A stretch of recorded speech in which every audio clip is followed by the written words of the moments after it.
Good morning, everyone.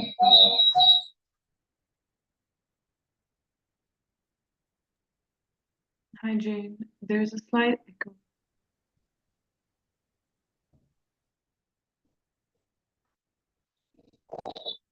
It's YouTube.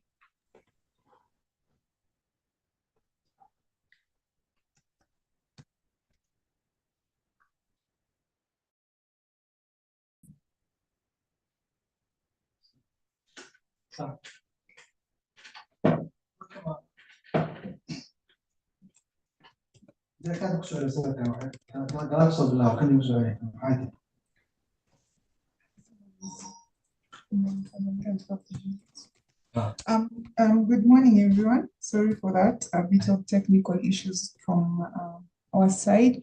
Thank you so much for joining us today.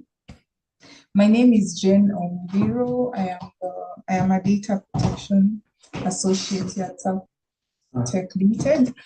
So our speakers for today are Quincy Otieno. Quincy is an advocate of the High Court of Kenya. He has a master's in law, science, and technology, with immense interest in artificial intelligence ethics, and data protection. So Quincy brings a wealth of knowledge on matters data protection and privacy. Our second speaker is Ms. Ritsa. Ritsa is an expert in data search, discovery, encryption, and classification solutions for data protection. So I'll just give them the floor to introduce themselves, and then we can start our session for today.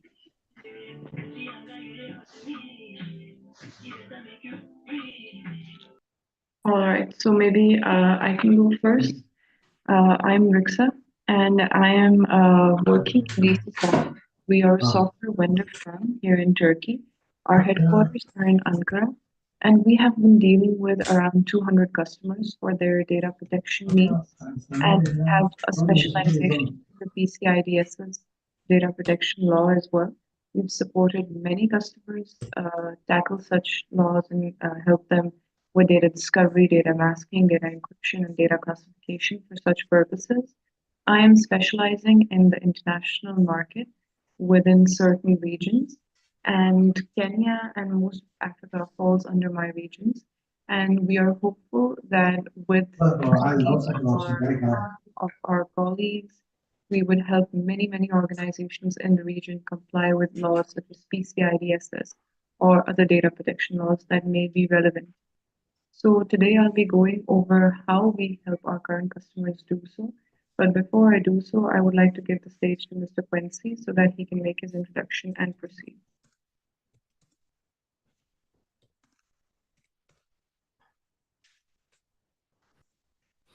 Hello, everyone.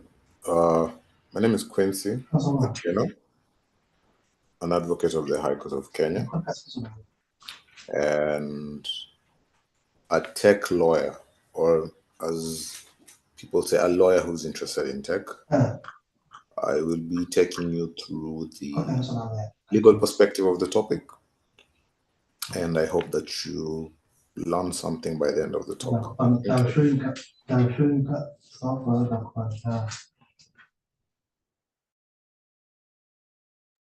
So Quincy, I think there was a bit of background noise, but I've muted everyone, so you can just unmute and start us off. Can you hear me now? Yes, we can. So I was saying, my name is Quincy Otieno, an advocate in Kenya, a lawyer interested in technology, currently specializing in emergent technologies, which is directly linked with data protection. And I am doing my master's. At the same time, I am a PhD candidate in emergent technologies with a focus in ethics in regulating the emergent technology sector in Africa. Thank you. So thank you so much for the introductions. Quincy, please start us off with the session.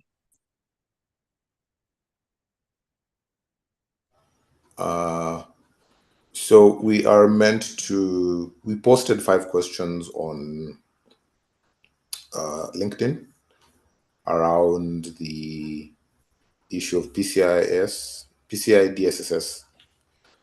within the, apologies, within the sphere of data protection. So for starters, I know there's a form of question people ask: what is a Pci-Dss? Like, what is it in essence? So I have a knack of giving people analogies instead of jumping straight into the definition. And today's analogy would be from traffic. So traffic laws are meant to guide drivers while in a vehicle. The laws themselves cannot, the traffic laws in essence are not laws, but rather than regulation established for road safety. So Pci-Dss, which in full is Payment Card Industry a Data Security Standard, it's a standard, is not law, but it's meant to safeguard cardholder data in financial transactions. Now, much like breaking traffic laws will result in penalties and legal consequences, non-compliance with Pci-Dss can lead to fines, legal liabilities for business. So by definition, the Pci-Dss governs how organizations handle cardholder data to prevent theft and fraud. The standard includes 12 requirements. These requirements are, I'll summarize them shortly. Sorry, I seem to have an issue with the internet. Can you hear me? Yes, we can. Yes, we can.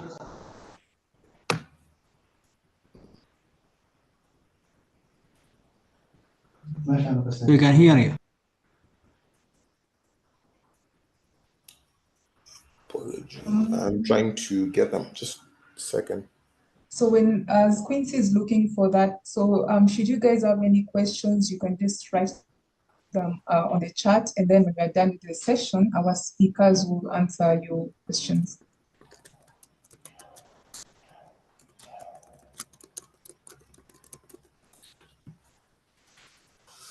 Apologies for that. I'm having a bit of internet issues. So there are 12 PCI requirements. I'll try and make them short, straight to the point. First, install and maintain a firewall. Configuration to protect cardholder data. Do not use the vendor-supplied defaults for system passwords and other parameters. Protect stored cardholder data. Encrypt transmission of cardholder data across open public networks. Use and regularly update the antivirus software programs. Develop, maintain security systems and applications. Restrict access to cardholder data by businesses on a need-to-know basis. Then, the 8th one is assign a unique ID to each person with computer access. The 9th one is restrict physical access to cardholder data. Track and monitor all access to network resources and cardholder data. Regularly test security system and processes. There's a company in Kenya called Seriano, which is extremely good at testing people's security systems. And lastly, maintain a policy that adheres to information security for all personnel. Now, having all those 12 in mind, we can jump into the first question, which from a legal perspective, we would go to DSSS, Pci-Dss requirement number 3, which is protect stored cardholder data. So Geodis as a platform has to employ this industry standard protocol, such as advanced encryption standards. So this PCI DSSS requirement 3 is in tandem or works together with Article 32 of the GDPR, which in essence necessitates implementing of technical measures to secure the cardholder data from risks. Such mechanisms include pseudonymization and encryption of personal data. So with the GDPR, we also have the Kenyan Data Protection Act, which in this case will focus on the obligations of data controllers and processors regarding implementation of appropriate organizational and technical measures. So the emphasis on this section is that safeguarding this personal data through these measures, such as data security, manpower management, will ensure that GOD as a processor does not contravene the Pci-Dss, GDPR, and the data protection law. The moment we have laws and regulation in the background, we know that we can hold the platform as accountable if they don't meet these standards. As I said in an analogy, it will not, it does not work in isolation. Just like the traffic laws, we cannot just have laws without necessarily having the causation or the effect of it. We will, by GOD complying with this, if any aggrieved person senses and they report the matter, there will be a proper mechanism, channel, laws which are in place to ensure that they're held accountable. And that is on question 1. Perhaps Rizka can shed some more light on this. Yes, because our solution is an on-premise solution. Nothing that our customers are actually using on the GOD platform is stored by the company or anywhere in cloud. Whatever data you are holding is going to stay in your own PCs, in your own shared folders, file servers, databases. We will not have any access to it. Moreover, we help you with, modern techniques of encrypting your data, encrypting your sensitive data that's present in the data lake with a certain number of clicks. So within seconds, you can easily comply with PCI-DSS in specific relation to what Mr. Quincy has been speaking about earlier. So data encryption would be perhaps the best act to ensure that any sensitive data you have is not shared with anybody who does not have access to that type of data, because we will create scripts that will help you zip your files and generate a 4-digit passcode. So now whoever has that 4-digit passcode will be able to view the sensitive data that you have encrypted. And that's the perfect measure to ensure that there is no data leak or nobody who's unauthorized to have access to such type of data can actually view data such as CVVs, PINs, passwords, credit card numbers, and so on, which are critical to complying with PCI-DSS. Thank you, Quincy. Over to you. So to give a bit of legal background, we had the University of Rochester Medical Center, which had a case. It was dealing with the lack of having encryption in the health industry. So to summarize it, the University of Rochester faced a 3 million fine from HIPAA. HIPAA is an act which governs the medical fraternity in the US. So the penalty was due to a number of violations. They failed to encrypt their mobile data services. And the Department of Health and Human Services in the US investigated into 2 breaches involving the loss of an encrypted flash drive and the theft of an encrypted laptop. They were warned. The university was warned. The medical center, rather, was warned on the deficiencies receiving technical assistance in the past. However, they failed to address the non-compliance on the issue of the lack of encryption. Which posed a high risk to the confidentiality and integrity aspect. So in the US, there's something known as electronically protected health information, which is anchored onto HIPAA. So they failed to comply with this, and for the details of 43 patients were disclosed to the public. The medical college did not conduct a comprehensive risk test, which, as I said earlier, is in line with Regulation 11, which is test the security system and processes. They did not. So they ended up having to pay a $3 million fine penalty on their non-compliance with the encryption protocols.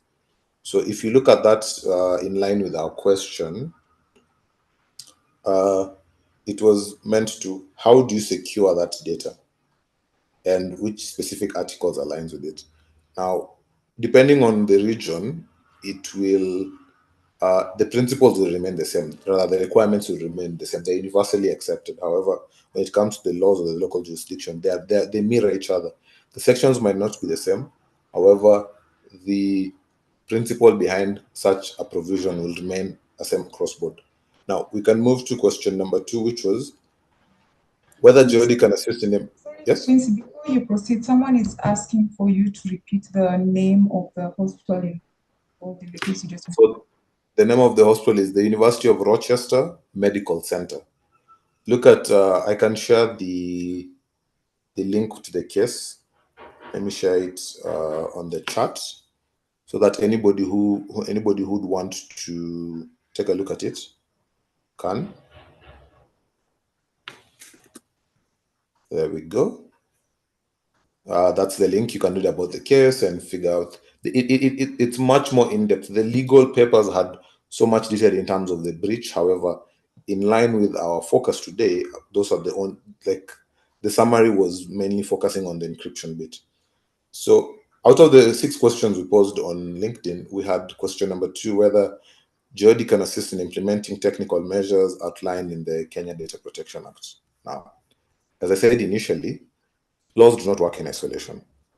We have the overarching statute, which is the GDPR, the Pci-Dss requirements, and then at the same time, we have the Kenya Data Protection Act. Now, we've learned upwards that the SEC requirements 3 stipulates encryption of cardholder data. However, we have 12 of them. And in line with the Section 42 of the Data Protection Act, we also have Section 25, which is geared towards ensuring that personal data processing complies with established principles. So it just highlights that, apologies, it highlights its compliance with Section 25 of the Kenya Data Protection Act on security obligations. For example, they can allow administrators to define granular access controls and restricting unauthorized access to the sensitive data, both as a requirement in the Data Protection Act and the GDPR. Question 2 was more of a technical perspective rather than a legal, because we only have Section 42 and Section 25 of the Data Protection Act. GDPR as a whole is meant to cover that as a base, but if you want to specify which section, you can go to, I believe, I did not quote that, but I believe the GDPR has set its principles on relating to the compliance or the technical measures. So maybe Rizka can highlight on this, because this is more on her perspective as the people who are behind GOD. Yeah, definitely. So again, speaking about GDPR in this case, the essence of these data protection laws basically lies in understanding what type of sensitive data it is that you are holding in your database. Because most of our customers can easily identify what sensitive data is present if all their data is structured. What I mean when I say structured is that it is reported in a way that is easily understandable. For example, if you have databases, and in those databases you have separate sections for, personal name, credit card numbers, maybe even blood types in certain cases, your ID numbers, passport numbers, telephone numbers, emails.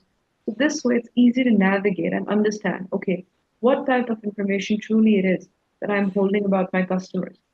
But unstructured data is where the problem actually lies because this is data that is not reported very well. So in this data, we could include stuff such as CVs that you may have of your employees or potential applicants. This could include receipts that you may have.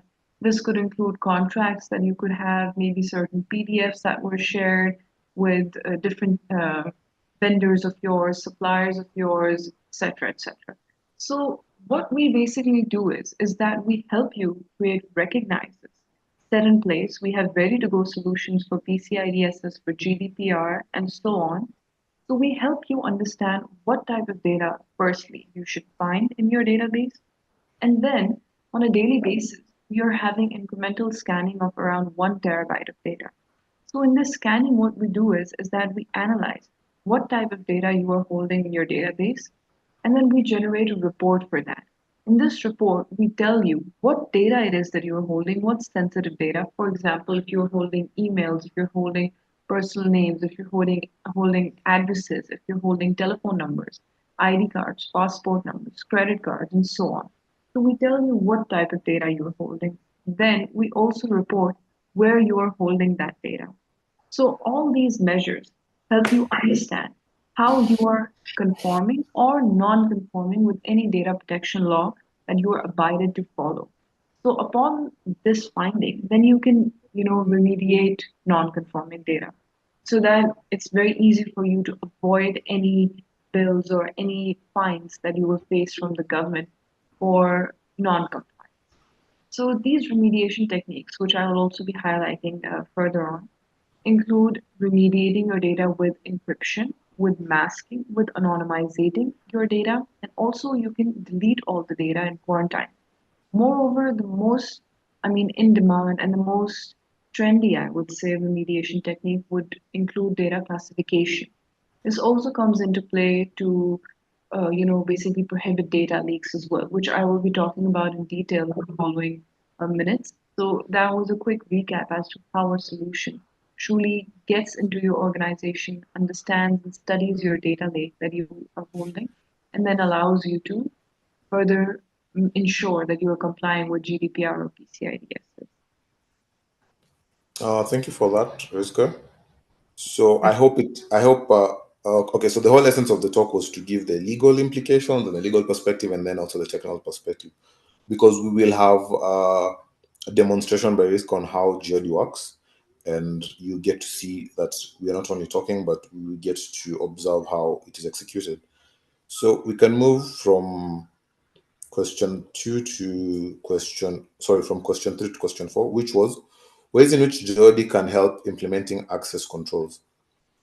So for starters, you can't talk about access control without talking about data classifications and categories of data classifications.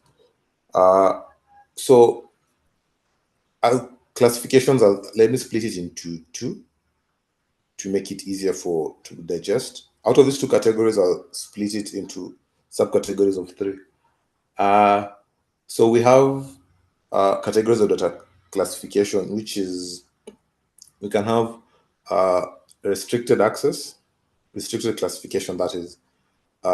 In this category, most of the time it would include confidential information, require the highest level of security and privacy, and access is strictly controlled and permitted directly by this data steward or the data, in this case, the data controller in this instance. That's why they have, if you look at in the legal fraternity, we have a higher, it's called a fiduciary duty, which is placed upon anybody who owes the masses or the public at large a form of accountability. So we have restricted data classification. Then we have an internal data classification, which requires diligent security and privacy protection measures, but may be shared within an organization on a need-to-know basis. A classical example is when you look at document management services within an organization. Most employees would not know you. For example, in the banking, most employees would not know you as Mr. X or Mrs. Y. However, when it comes to your file or an account holder, they know you according to a particular card number or a particular it's called pseudonymized number. These numbers usually are how they know or how they link it to you. It's meant to have layers of security, and it's meant to protect your information or the critical information you are. So you will find that in most organizations there's compartmentalization of information. If you look at the chain of authority, you'll find that the highest person in the room might have all the information details. However, since them they only deal with maybe authorization and maybe making like pertinent decisions in regarding your financial situation, they will not know the pertinent details about you. It is maybe your account manager who might have more information about you because you converse on a one-to-one basis once in a while. Thirdly, there is public, and information in this category may be published and shared freely. We have info that is in the general domain. You Google a piece of data which is crucial to you, you'll find it there. Secondly, we have this access to this data. So data controllers responsible for accessing these impact levels must specify the data usage according to the guidelines in the Data Protection Act, in the GDPR, and in this case in the PCI-DSS requirements. Does anybody know which requirement was out of the 12? It's requirement number 3, protect stored cardholder data. So they have to comply with this before they can access the data. Then we'll have the data custodians, which will ensure that the system will handle the restricted or internal data adhering to the security and privacy protections as per the data controller policies. Now, this is more of an internal control issue rather than compliance with the law. Then we have the employees in terms of data access, who will follow the directions of the data controllers and the data providers, which means us as the data subjects. They'll have to adhere to our guidelines and usage. So legally speaking, majority of data classifications helps organization to comply. I know in whole there are a number of laws and legislations which control this. So we'll have the GDPR, the PCI-DSS, the HIPAA, which you've talked about, the CCPA, and perhaps the NIST. So to answer this question in specificity, requirement number 4 of the PCI-DSS comes here, which is encryption of transmitted data of the cardholder across open and public access networks.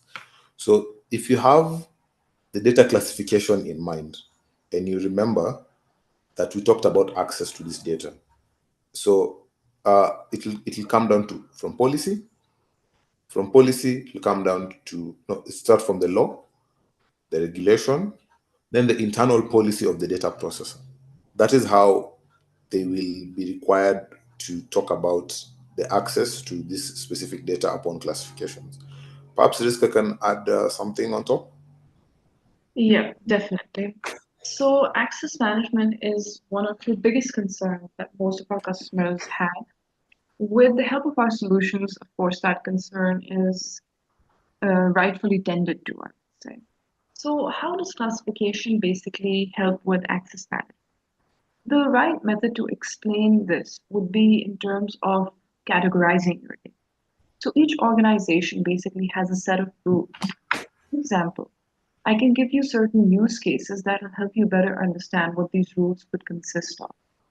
So some organizations say that any document that has a money value of more than $50,000 and an IBAN number or any other type of financial data mentioned in it should be classified as a top secret document.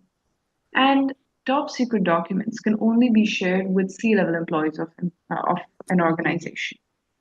Secondly, the other category could be a document that has personal information. Two types of personal information mentioned, such as somebody's email, their telephone number, their personal name, their address, and so on. And those type of documents should be considered as confidential documents. And then they say that these documents should not be shared with anybody outside the organization. So what our solution basically helps you to do is, whenever you are saving a document, printing a document, or sending an email, Jury asks you to first classify the document. Without classifying the document, you will not be able to carry on any of these activities. So this way, once you have classified the document, GOD will integrate with the DLP solution that your customer has in place. And then the DLP solution will prohibit, senders from sending top secret documents to anybody in the organization who is not part of the C-level. And the DLP solution will then prohibit anybody from sharing confidential documents with anybody outside the organization. That is one way to tackle this access management issue, to make sure that nobody who is unauthorized to have a certain type of document has access to it. And the other method that I would really like to highlight over here would be dynamic masking. Now, this is a new feature that we have introduced in the 8th version of GOD now. And what this feature allows us to do is that certain individuals can see a different type of document. So this means that if a document has personal information and financial information, you might not want everybody in your organization to have visibility of this type of information. So what you can do now is that you can mask the document dynamic. So this means that the personal information will be masked for the IT department. They will not be able to see any personal information that is mentioned in your document. Whereas the HR department will be able to see personal information, but they might not be able to see financial information that is mentioned in the document. So this is how dynamic masking works. Essentially, it means that everybody in the organization can have access to the same type of documents, the same type of databases, but can only see information that is relevant to their daily work, not information that they should not have access to. Moreover, you can also limit, for example, my Oracle database, my SQL database cannot be seen by the procurement department, or you can say that my share folder should not be seen by the marketing department. My file server should not be seen by the sales department, and so on. So access can also be managed in this manner as well. So these are the three ways that we can basically facilitate our customers with their requirements for access management. That was all from my side. Quincy, over to you. Thank you. Oh, thank you very much, Rizko. So we move on to question 5. How GODs ensure secure transmission of data, particularly in cross-border transfer? Well, as I said, we have the GDPR, the Pci-Dss requirements, and we also have the Data Protection Act. So the Data Protection Act, I'm not certain which article, but it mandates that whenever you're transferring data from one country to the other, there have to be requirements which are met. Okay, let me start with Pci-Dss under requirement 4, which stipulates that data must be encrypted during the transmission of the cardholder data across open and public networks. Whenever we're dealing with data, first of all, the fact that this is more of in the financial industry, it has to be controlled. Like the access needs to be restricted because this will be sensitive. So GDPR requirements for international data transfer mandates that organizations must implement appropriate safeguards for international data transfers. These are examples of standard contractual clauses, binding corporate rules. On GOD's front, they have to have encryption protocols, ensure communication channels such as SSL and TLS. I'm pretty sure Rizka will explain what that is. And also, the Pci-Dss must align with the Pci-Dss requirement number 4 on secure data transmission. Now, in the Data Protection Act, apologies, I'm trying to remember that specific section, but for starters, in principality, when you're transferring data, for example, between Kenya and another nation, one, you have to have requirements that are met.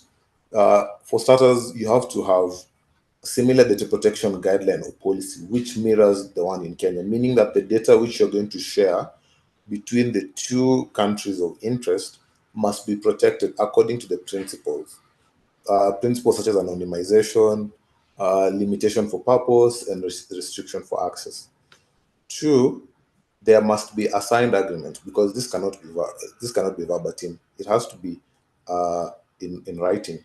to ensure that in case of any infringement of any of these principles, you will be held accountable. We're talking about people's data.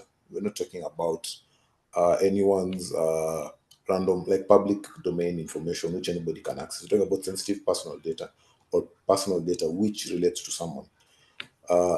If I look at that in relation to the questions, I'd say meeting these requirements on cross-border data transfer will ensure that it complies with the necessary international standards, which is the Pci-Dss requirement, number 4. 2, the GDPR. And 3, in our local jurisdictional capacity, the Kenyan Data Protection Act. Perhaps Jessica can add on something? Hi, Quincy. Can you hear me? Yes, I can. Yeah, no, I believe that over here, all the techniques that I've previously been talking about, is a 4-step data management and protection solution that you will be getting with Jury, which is something that you are not going to find anywhere else in the market. And how you will find such solutions would be to indulge with at least 2 to 3 different vendors for the modules that we are providing. But with us, you will save time, and you will also be getting more value for money in our solution, because our solution is extremely modern. It's extremely developed. The technology is rare right now. I mean, we have exciting features such as semantic discovery. We have hybrid classification. So, and we also have, your company's internal Google abilities with our search module. So all these solutions basically give you a complete package to tackle all, data protection laws as well, and to also use Jury as a central system to navigate through your work life, your workflow. So you can access all your areas from a single platform if you are using our search module.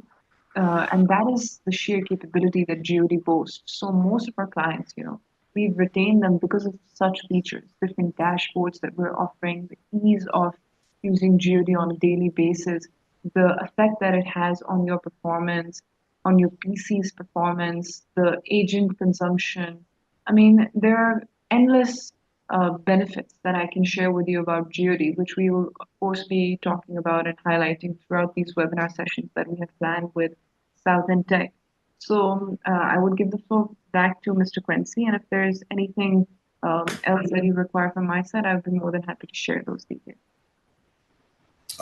Please put all your questions on the chat. I'm saying I have 3 questions from Brian Koina. I will answer them after the presentation. I appreciate the questions.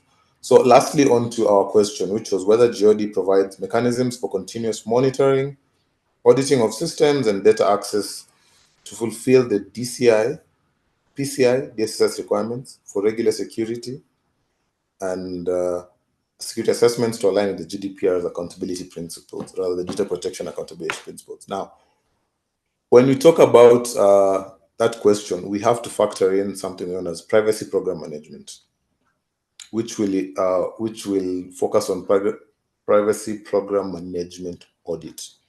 So, a privacy program management involves overseeing, implementing policies, procedures, and controls to protect sensitive data and ensure compliance with privacy laws and regulations. Now, in terms of the GDPR, we have Article 5, which requires organizations to demonstrate compliance with these regulations, with the regulations, principles, and obligation. Meaning, Article 5 mandates that anybody within the financial industry or within conformity of the Pci-Dss have to conform with all the 12 requirements, not just one, but all the 12. They will not act in isolation. So the privacy program management includes conducting private data privacy audits or privacy audits, monitoring privacy activities, identifying these risks, taking corrective measures to mitigate some of these potential issues. Now, privacy program management has softwares which have to be within or will be used to conduct this audit within the organization's systems, which will track incidences related to data privacy, align controls and regulations, conduct privacy impact assessments. In our case, will be a DPIA. Manage data subject rights and protect sensitive data. Don't forget, this is all in line with Article 5 of the GDPR. And if anybody has gone through a Kenyan Data Protection Act, they must also mirror themselves. I will tell you the section in a few in the Kenyan Data Protection Act. Now, secondly, we come to audit and continuous monitoring. Anybody you know, anybody who's been in touch with the audit world will tell you, whenever auditors come, that's when miraculously we have buildings burning. That is when we have records missing. And this is essential because it proves, or it will expose and evaluate the effectiveness of privacy programs, especially within this domain of handling personal data. And it will identify gaps, risks, and improvement of some opportunities. It's not guaranteed. And continuous monitoring is extremely important. It's a process that increases awareness of privacy risks, assessing safeguards, and ensuring compliance with privacy controls. We're not only talking about just compliance. Compliance on one front is one thing. However, if you look at any professional organization, there's always you can get. Let me use an example of you can get a license which allows you to conduct a certain business. However, you have to comply with other requirements in order for you to practice. I'll give you an example. In the construction industry, we have a certificate of registration, meaning a company is registered to operate within Kenya.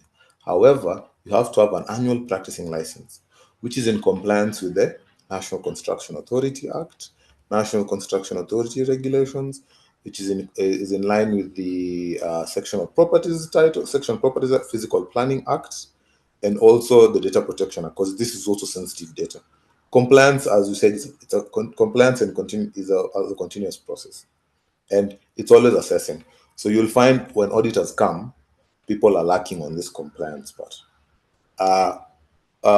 Monitoring or continuous monitoring systems will provide real-time insights into threats.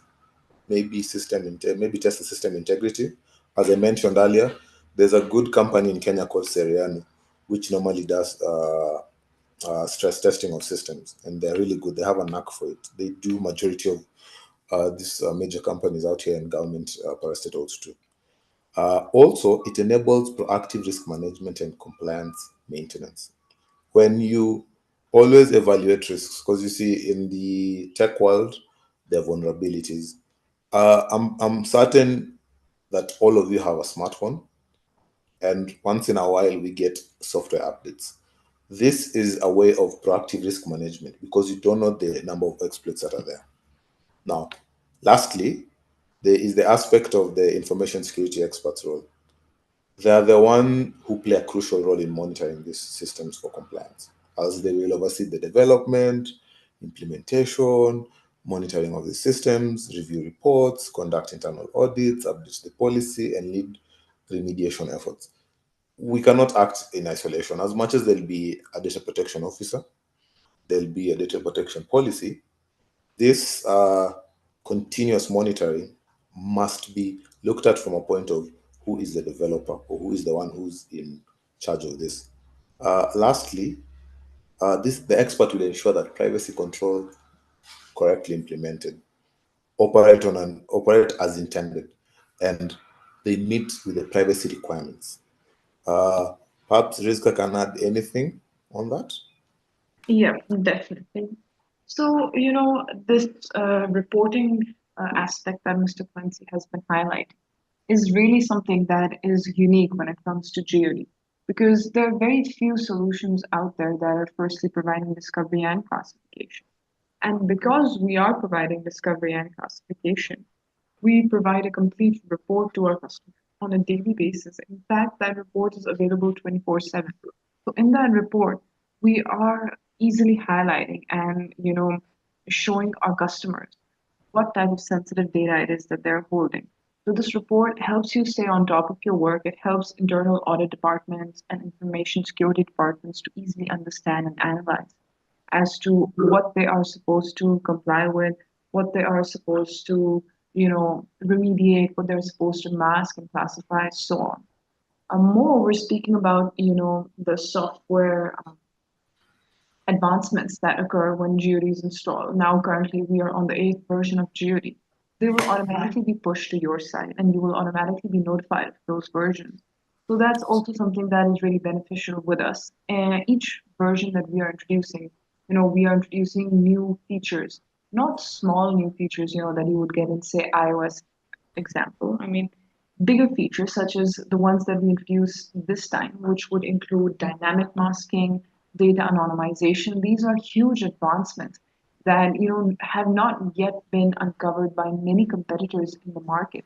And data anonymization truly is a unique and very, very useful feature that our customers are easily using on a day-to-day basis. And with the technology of data anonymization, our customers really do feel empowered and they ask us, where this technology has been for the years before us.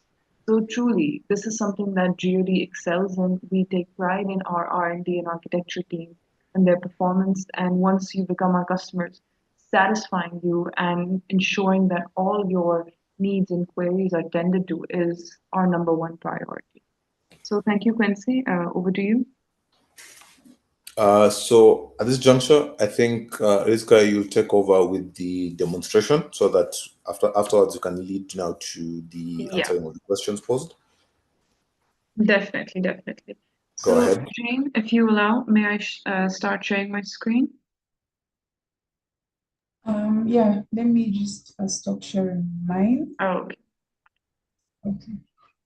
You can share your screen now. Thank you. All right. Jane, could you just let me know if my screen is visible to you? Yes, it is. Okay, thank you. Thank you so much.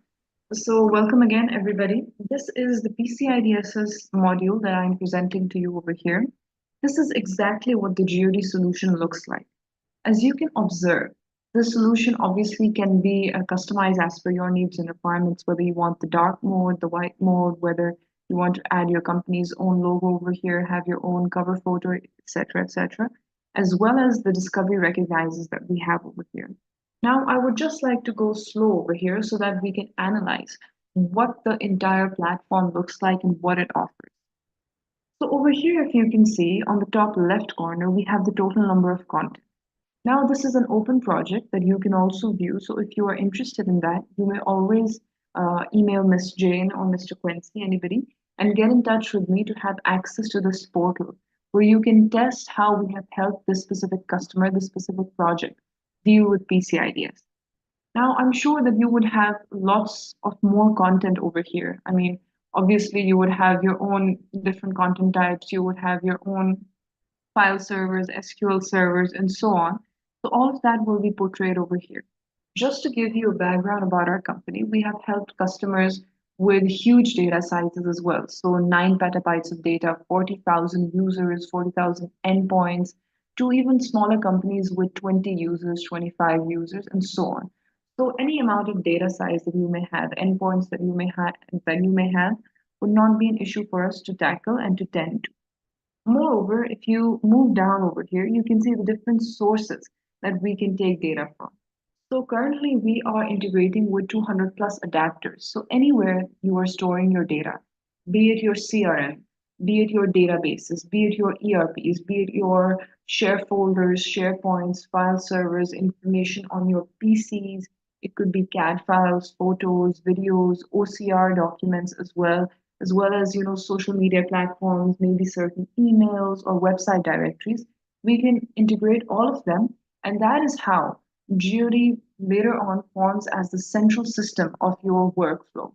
So you can integrate all your data sources on the GeoD platform. Once again, I would like to highlight that GeoD is an on-premise solution. So this means that no data will be stored by DC software itself. Whatever data you have will be stored and protected in your own environment.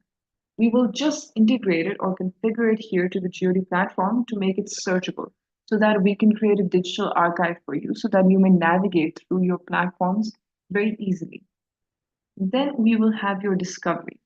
So these discoveries basically, let's analyze what discoveries I have present over here in this project. These discoveries basically tell us what recognizes we have created for you to comply with the regulation of your choice. As I said, this project is a project specifically dedicated to PCI-DSS. So we have created recognizers to find CVVs, to find card pins, and to find card passwords. Moreover, the different type of credit cards that our customer wanted to find for this specific project included American Express, JCB cards, MasterCards, and Visa cards. These were recognizers that our customer told us beforehand and we created for them.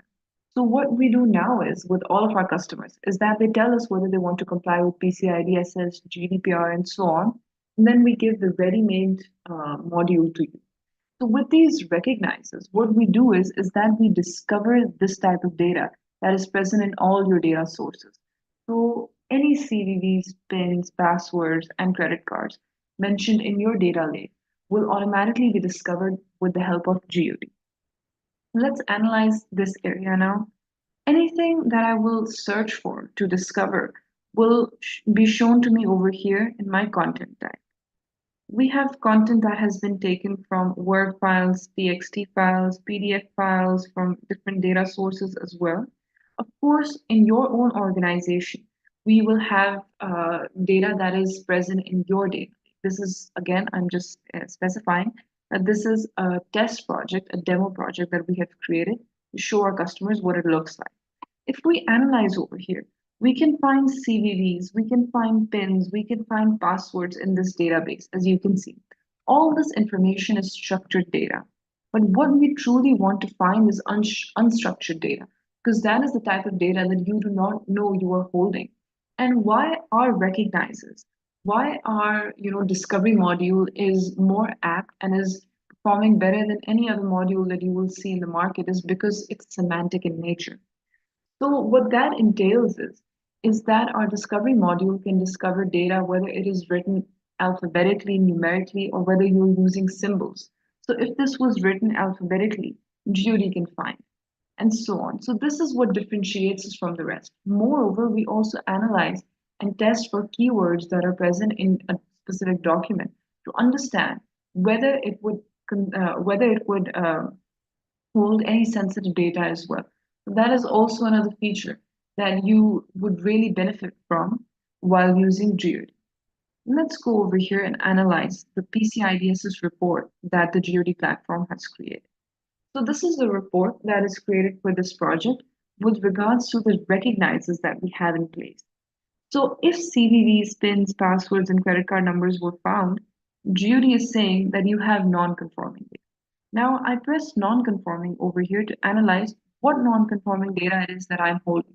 As you can see, I do not individually go and search for CVVs. I do not individually go and search for pins or passwords. GOD automatically told me how many total CVVs, pins, and passwords I'm holding or what credit cards I'm holding. So this report can also be printed by pressing the button over here. You can share it with your C-level employees. You can share it in your audit department meetings, information security department meetings, and so on. Or you can come here every day and just take a look upon it. So we are saving hours and hours of human labor by providing certain reports such as these to our customers. Not only are we telling you what type of information we have found in your database, but we're also telling you where the non-conforming data exists. So in this specific project, it exists in the SQL server, in the Oracle server, and the file server. Now, if I scroll down, we would be able to analyze what type of remediation techniques GOD allows its customers to go on with. With a certain number of clicks now, you can easily encrypt all the data that you are holding, or you can delete all the data that you're holding. Once again, talking about encryption, the method that we're using to encrypt your data would include, that we are creating scripts of this non-conforming data, then we are zipping the file. And a super user now has the ability to create a 4-digit passcode. So now whoever has access to the 4-digit passcode will be able to see the non-conforming data and nobody else will be able to see that data. Or you can delete all the data. So this would be deleting all the non-conforming data, all the CVVs that you have found, all the pins and passwords that you have found, or you can quantine this data. So when you quarantine your data, what it actually means is that you are going to keep it in a server, safe, where nobody can access it till you have decided what you want to do with the non-conforming data. So you can keep it anywhere and nobody will be able to access it. And in the meantime, you can decide whether you want to mask it, you want to delete it, or you want to encrypt it. If you choose the batch masking operation over here, then you will be able to mask all the data that is non-conforming, but everything will stay as is in the original document. I will be showing you how the masking is done very shortly, but before I do so, I would just like to show you some extra features that GeoD has to offer over here. I would move back to the content type. Over here, if I want to be notified whenever a CVV has been entered in my file server, I will go here and then I will press this button and press Save and Watch Query. I will select Set an Alarm. Anytime a CVV has been entered in my file server, GeoD will automatically notify me via email that such an activity has happened and I may go take a look upon it. So this is another extra feature that GeoD is offering to its users. This is something that is not available in the market. GeoD truly helps you feel catered to. It feels like the solution has been customized and tailored to my needs and requirements. Such small features are features that we have created to make sure that our customers feel included. We've learned from the past years what their demands and comments are like. Then we've created these features to tend to those requirements of our customers. So that is the amount of thought that we have put into our solution. Other solutions would ask you to adapt to their mechanisms, but with GeoD, you feel like GeoD is adapting to your needs and requirements. Moreover, another ability that I can share with you about GeoD would be a very special one. I would just like to clear the search. For instance, let's open the sensitive card data. Just a second, I'm so sorry, my Wi-Fi is a little bit slow, I believe. Let's wait for a couple more seconds so that the document opens over here. All right. So over here in this document, what I can do is that, just a second, I believe I should open another one, which is easier for you to understand and analyze as well. Let me just select another document. Perhaps I can change my project to show that ability to you over here.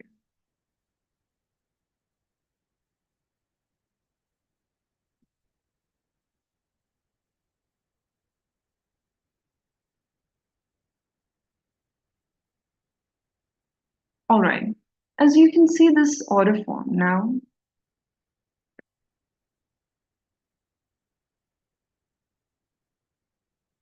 All right, as you can see this order form, if I press right click on my mouse anywhere, I can add a note.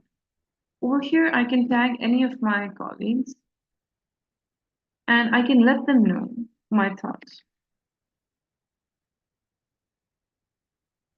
Once I press OK, GeoD will automatically notify my colleague that Rixa Saqib has taken a note on this order form and where I've taken the note. So once she opens this document, she will be notified of my note automatically. If you see over here, note was already taken from me before to my colleague, and this was taken 2 months ago as well. So again, these are special features that you are getting while using GeoD.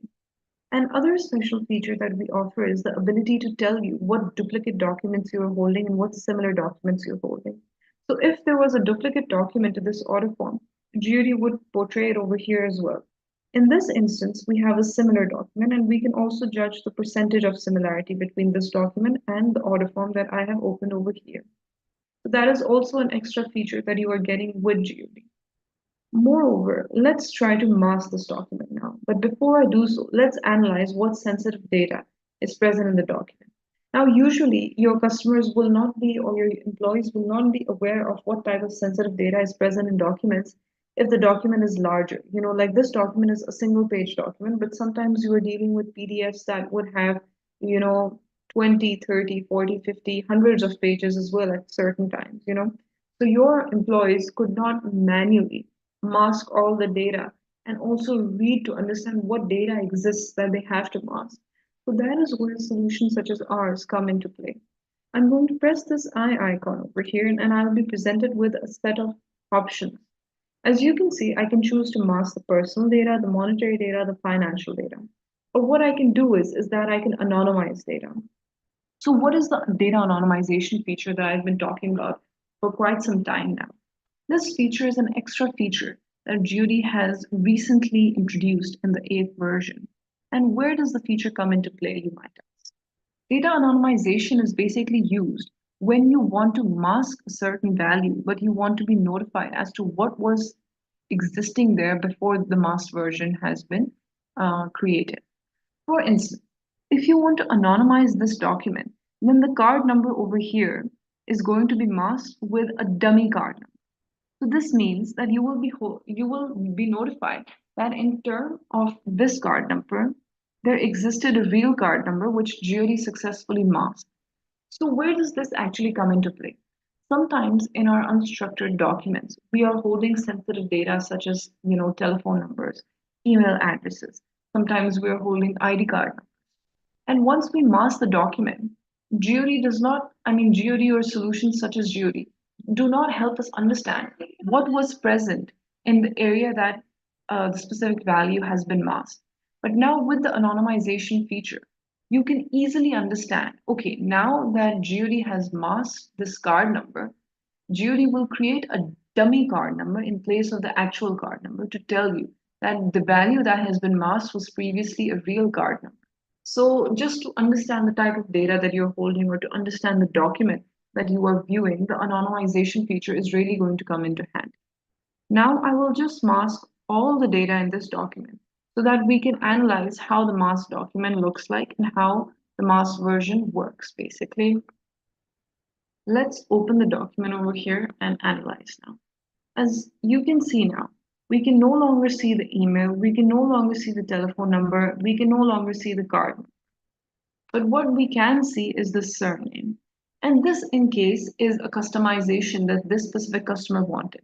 For example, if you wanted to see the first digit of the email, if the first letter of the email, then you can ask us to mask it in that manner. If you want different symbols, if you want different measures of masking, then that can also be customized.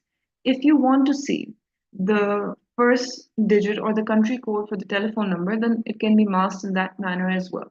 So this is the capability of GOD's masking module.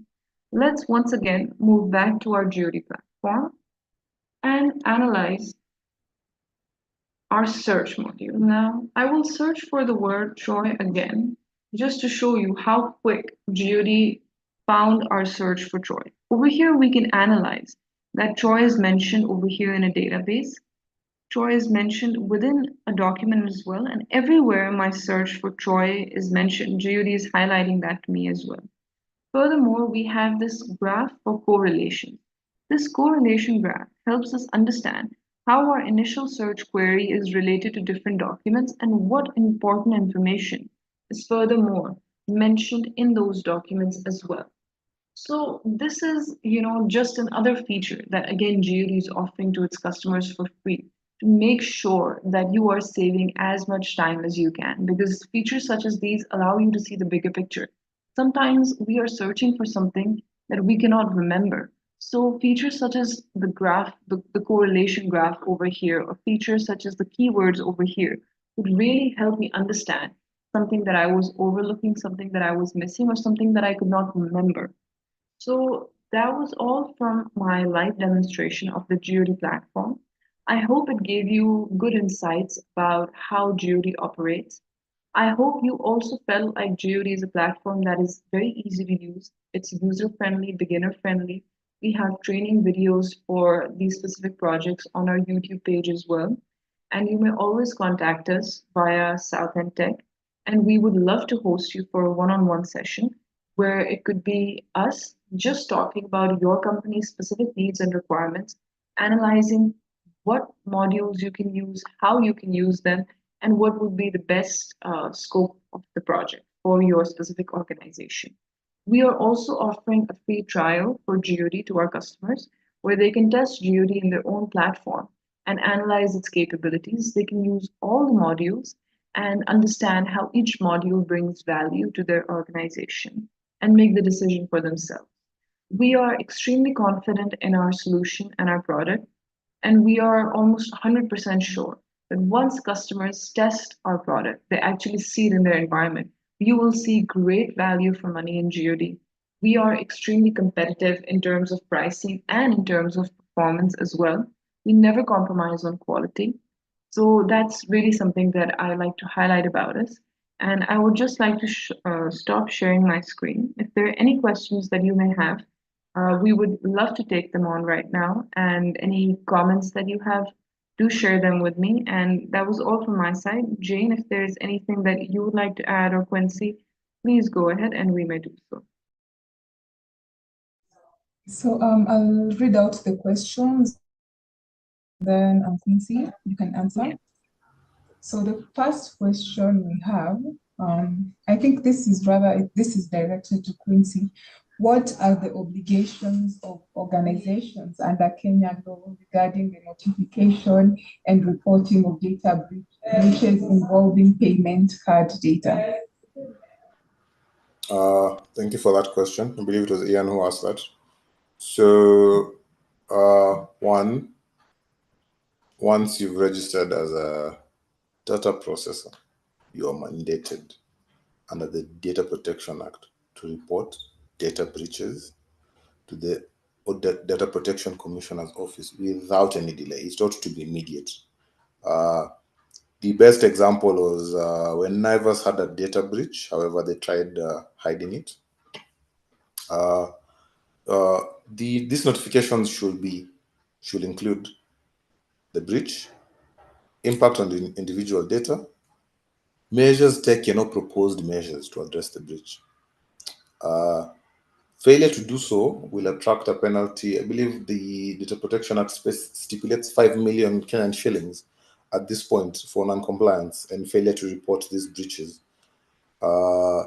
It's not specifically mentioned to which section of the Data Protection Act, but as a whole, the data breaches could vary from depending on where it emanates from.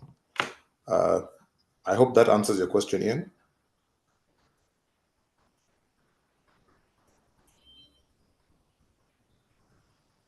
We could move on to the next question, if Jen, you would mind. So question number 2, how does the time frame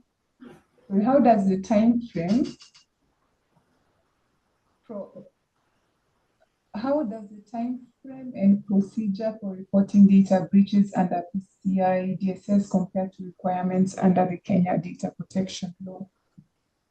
That's a good question. So, data breach reporting in Kenya, the Data Protection Act mandates that any data breach ought to be reported within 72 hours of discovery. The Act will emphasize on immediate and due delay, like it's abstract on that section, but the common practice is normally under 72 hours. Now, under the Pci-Dss, I believe, if you remember, requirements, there are 12 requirements under requirement number 12. So there has to be something as an incident report plan. And that incident report plan needs to be taken to the PCI Security Standards Council. It's called the Pci-Ss Council, whose main obligation will be to oversee the management of the payment card industry security standards. Like, as much as there's a requirement, there are standards. It's like having a KEBS mark on your what's it called, on your security card provider, or in this case, the data processor in this instance. After going through the PCI Security Council, you will go to the PCI Forensic Investigator, which will investigate the payment card breaches, provide its own level of reports, and then finally the report will be available to the relevant parties, of which now they have a remediation process under which to undertake. Now in Kenya, I can think of I think of it in this way. After that 72 hours has lapsed, the feedback is given. The first level will be to report the matter to the data person. In this case, I presume it will be maybe the service provider, maybe Safaricom, maybe NTSA, maybe KRA. They are the companies which have had past incidences of data breaches and exposure sensitive information. Equally, you could try and look at it from this way. Having a data governance practice or a robust data government practice, which will entail maybe a strong data access control, encryption and monitoring. All this will be dependent on the 72-hour report of the breach, because from there, we would have to do a test, sort of a stress test on that particular system. In terms of legal requirements, I'm pretty sure like the only major address when it comes to this is maybe the Pci-Dss requirement number 12. In terms of the Kenyan Data Protection Act, I am not aware of any. I hope that answers the question. We can move to question 3 if there is no feedback. You can also leave more questions in the chat, or he says yes. Are The there last, any specific regulations or restrictions under Kenya law regarding the transfer of payment card data to foreign entities? Okay, I look at it this way. There are a number of laws which, when read holistically, can allude to restrictions. We've talked about, okay, let me see if I can tackle it this way. We have the data protection impact assessment, mandated under Section 31, to which organization must conduct it where they are processing personal data and will likely result in high risk to the rights and freedoms of the data subjects. Two, I can think of notification requirements, though it's not there's no particular section related to data transfer, but the general principles of transparency and accountability will require the organization to inform the data subjects about their transfer of their payment card data to foreign entities, including the purpose for the transfer, which is another principle, purpose for limitation. Equally, I'd say the whole aspect of consent, which is, I believe it's section 25, subsection 2 of the Data Protection Act, which will specify processing of personal data based on consent required by the data subjects clear. It has to be clear and unambiguous. Alternatively, we have a lawful basis for processing the data, which I still believe is under section 25 of the DPA, which will outline the lawful grounds for processing personal data, and also they will ensure that the entity which transfers the data complies with one of these lawful bases, such as transfer for, like, limitation for purpose, performance of the contract, or compliance with the legal obligation. Lastly, on cross-border transfer, we've talked about Section 42 of the Data Protection Act, which to me requires organizations transferring personal data outside Kenya to require an adequate level of protection. Now, this adequate level of protection would be maybe the masking, the encryption, which in line falls with requirement number 4, 3, 7, and 12 of the Pci-Dss requirements. I hope that answers all the questions from Koina. So perhaps I could add on to that question by Ian on transferring data outside Kenya. So Ian, there are no restrictions when it comes to transferring data outside Kenya. If you read the Data Protection Act and the Data Protection Regulations, data processors and controllers are allowed to transfer data outside to foreign entities outside Kenya, but you need clear grounds on why you're transferring that data. You could transfer it on the basis of an adequacy decision. So on adequacy decision, ideally, if our data commissioner makes a decision that a particular jurisdiction has adequate laws that can protect the data you're transferring to that jurisdiction, then by all means, you're allowed to transfer.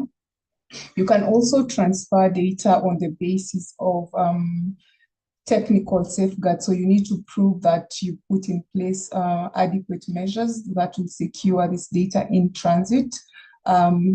It's what Quincy just talked about. Adequate safeguards could include encrypting the data, ensuring that the tech you're using to transfer data cannot be breached when the data is in transit. You can also transfer the data subject to the data subject giving you consent. So our acts and regulations do allow, they do not prohibit, but you need a clear basis on why you're transferring that data. So the last question here, does GOD allow interoperability with different operating systems and platforms? I think this is directed to Lisa. Yeah, definitely. We can basically help you operate on different operating platforms. Our Discovery is supported on Windows, Linux, Oracle, Mac, etc. But only classification is the module that currently is operational on Windows. So OA, desktop would all be operational, but for Discovery, we can support all operating systems. So any more questions while we still have our speakers? You can type your questions. Alternatively, you can unmute and just ask.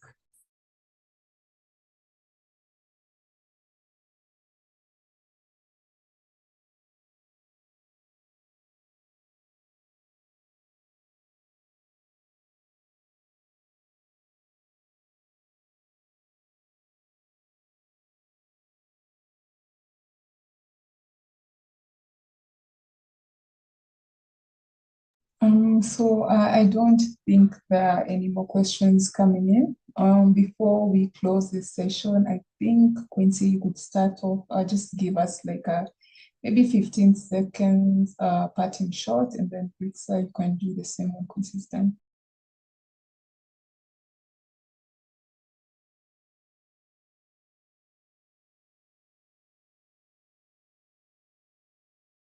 Yeah, Can you hear me now? Hello, Yeah. can you hear me? Parting shots. Don't take your information for granted. Whatever unique factor about someone's information ought to be protected at all costs. This stems from any transaction or any system which you are feeding them your data in order to acquire a service. Always take your rights seriously. When in doubt whether your rights, whether someone has infringed on your rights, and we have the services of lawyers who are specialized or who are specialized in various sectors. So consult them. That is our trade. That is how we get to also learn about more aspects of laws. Thank you.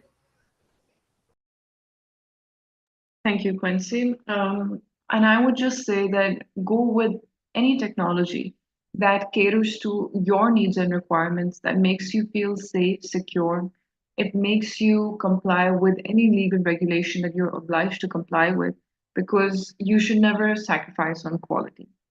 And what you do need is you need modern technology that is apt and helps you see things from various perspectives so that you can see from, a bigger picture, a bigger point of view to understand what it is that, you are truly holding. Because anybody who asks for subject access requests, your company could really be in trouble if you are holding any sensitive data for customers that you are actually not allowed to hold.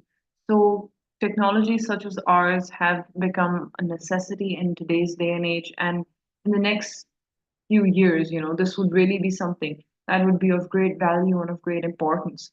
So why would we want to risk our future? Why would we want negative publicity on our company's, at our company's cost, when we can just use modern technologies, easy to use technologies such as what GOD is offering to ensure that we are legally safe and legally obedient.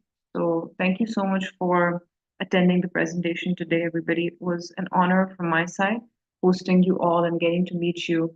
And I would hand the floor back over to Ms. Jane to conclude the session. So thank you everyone for joining. It was a very informative session, and also to our speakers, Quincy, Otieno, and Rita. Thank you so much. Quincy has written down his contact information, so feel free to link up with him. That was all from us. See you on the next one. Have a good rest of your day.